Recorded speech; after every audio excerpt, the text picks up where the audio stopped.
company in a big building where he was employee number 427. Employee number 427's job was simple. He sat at his desk in room 427 and he pushed buttons on a keyboard. Orders came to him through a monitor on his desk, telling him what buttons to push, how long to push them, and in what order. This is what employee 427 did every day of every month of every year. And although others might have considered it soul-rending, Stanley relished every moment that the orders came in, as though he had been made exactly for this job. And Stanley was happy. And then one day, something very peculiar happened.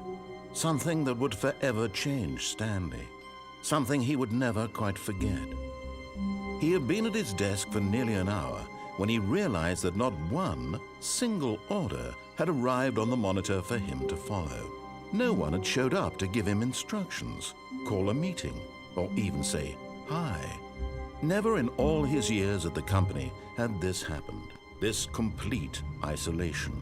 Something was very clearly wrong. Shocked, frozen solid, Stanley found himself unable to move for the longest time. But as he came to his wits and regained his senses, he got up from his desk and stepped out of his office.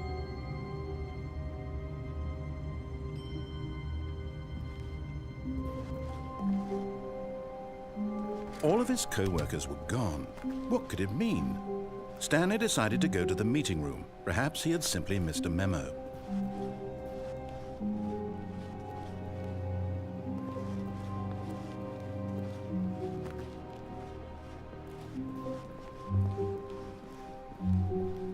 When Stanley came to a set of 2 open doors, he entered the door on his left.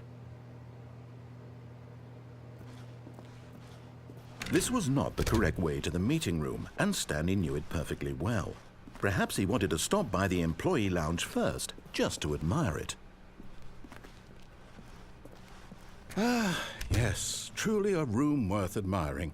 It had really been worth the detour after all, just to spend a few moments here in this immaculate, beautifully constructed room. Stanley simply stood here, drinking it all in.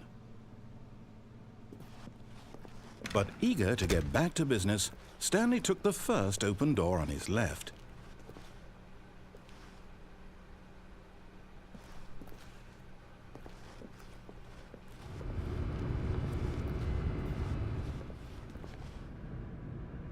Stanley was so bad at following directions, it's incredible he wasn't fired years ago.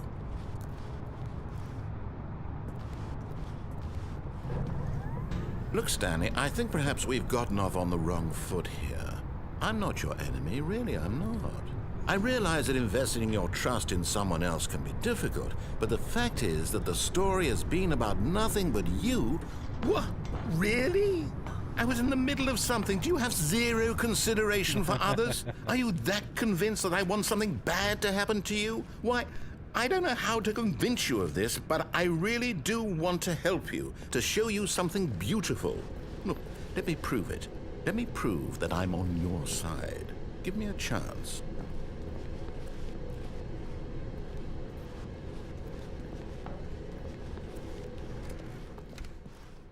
Now listen carefully, this is important. Stanley walked through the red door.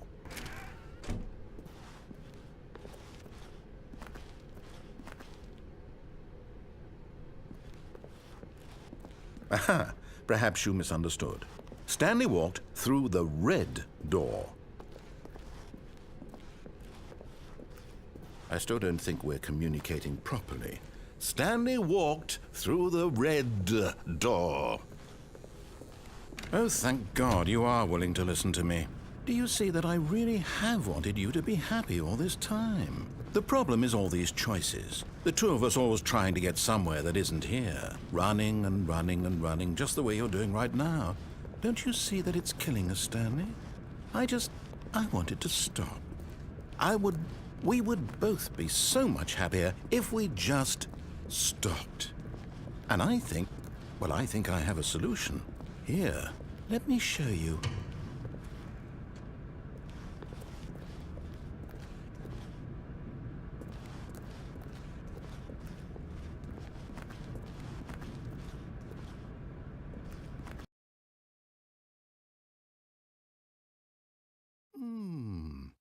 What do we want? What are we looking for? Here.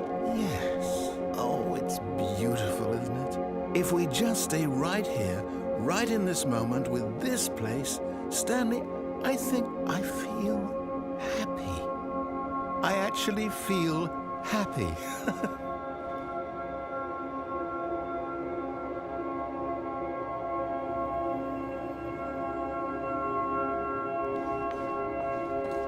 No, wait.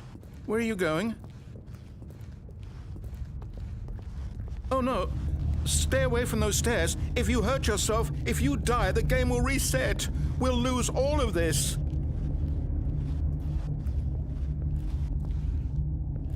Please, no, Stanley, let me stay here. Don't take this from me.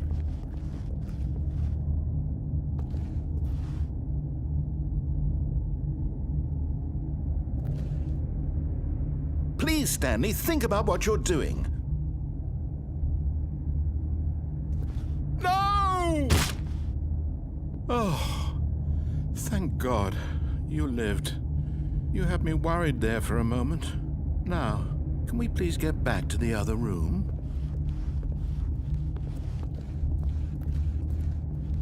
No. No, what are you doing, Stanley? Please, I'm asking you not to take this away from me. I can't go back to what I was before. If you die, we'll both go back. Why are you doing this? Stanley, let's go back to the other room. Can you do that for me? My God, is this really how much you dislike my game? That you'll throw yourself from this platform over and over to be rid of it? You are literally willing to kill yourself to keep me from being happy. Am I reading the situation correctly? Or maybe you're just getting a kick out of it. I don't know anymore. I just wanted us to get along. But I guess that was too much to ask. It looks like you wanted to make a choice after all. Well, this one is yours.